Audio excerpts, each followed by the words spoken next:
So we're continuing with Jack Kirby's Fourth World with Mr. Miracle number 11. Can Mr. Miracle survive the death-defying leap into the vat of fire? Read The Greatest Show Off Earth. Does what I'm doing register correctly on your camera? That's fine, Barta. Just fine. Nobody would believe this unless I got it on film. What a woman. Get on with it, Ted. She might drop our star. What happens when an idle young press agent meets the most incredible talent on earth? Why, show business happens, that's what. Although this sensational act in its early stages of production, its cast can make headlines at the first sign of trouble. And considering the kind of enemies they have, you're advised to sit back, grip your chair, and see the greatest show off earth. With his amazing charges dutifully obeying his every direction, Ted Brown busily shoots the pilot film he hopes will launch the act of Mr. Miracle and Company into good financial channels. This is child's play for Barta. Where we come from, this feat wouldn't rate an award. We're not on Apocalypse, Lashina. Earthmen will find this entertaining. I'm ready to place the steel post into position, female furies. Remember your timing. No, they'll want to see Scott risk his neck, perhaps to die. Don't be so dramatic, Oberon. Let's film the next stage of this act. You bet now. Steady, Scott. Things are going to happen fast from this point on.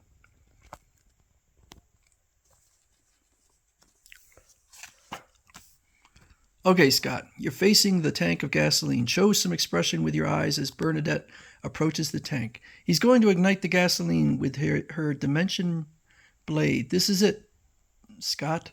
Bernadette's strange weapon dips into the inflammable liquid, and the blade transmits energy to the gasoline. Now it bursts into flame.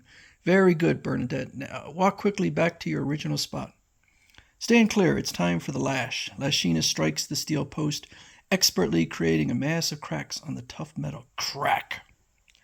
The almost shattered post topples, sways. It leans dangerously toward the gasoline fire. How's that? I did it just right. Wow, this'll make an audience gasp, Stampa. Let's go with the smash. Follow up. Here it comes, mister, and there goes your post. Crump.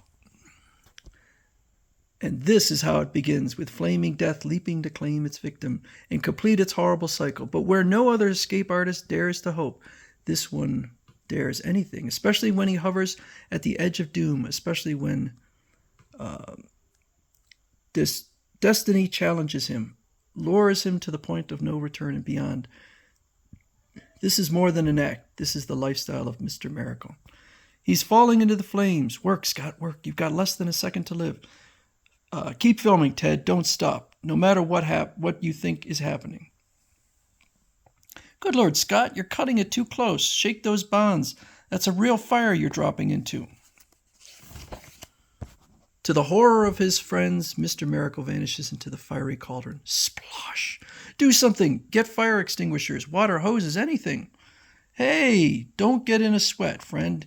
It always seems that Scott's had it, but he turns up somehow. Well, I don't see him anywhere. Do you suppose? Scott! Here I am, in the swinging balcony. You don't think I'd ruin the act by dying, do you? Scott, for a moment I almost panicked like the others. Sorry about that, Barta. You kept your eye on the fire instead of on me. Nonsense. My eyes never left you. That's a tribute to my timing, because I slipped my bonds and leaped to that tree just as I'd planned it. He's safe! You're fast, Mr. Miracle, the fastest thing alive.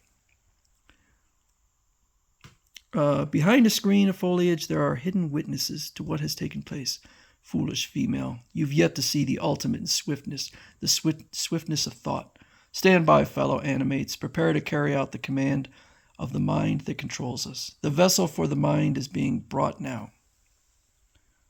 Place the chosen animate in position so it may receive the living essence of the master. This animate is empty of all identity like the rest of us, but soon it will bear the master's image. He is ready to receive the master's entry. Stand back. I can feel the master's living mind gathering power and mass.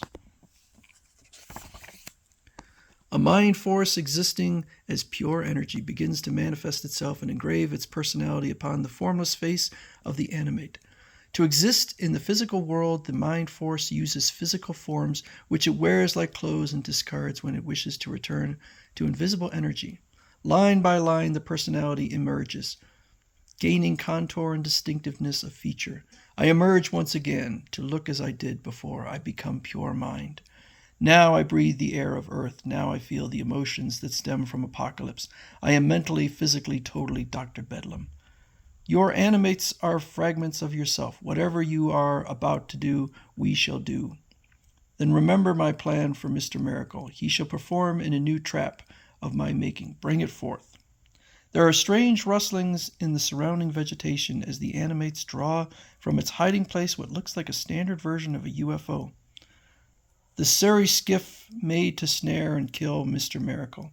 This product proves the true magnificence of your intellect, sire. And it shall be the fatal challenge Mr. Miracle must respond to. Meanwhile, at the modest home of the late Thaddeus Brown, Ted Brown's once famous father, the great Thaddeus would certainly have frowned on the shenanigans his son has dreamed up. And that flashy uniform and cape I must wear in the act. Ugh. It's really something else. Ah, there you are.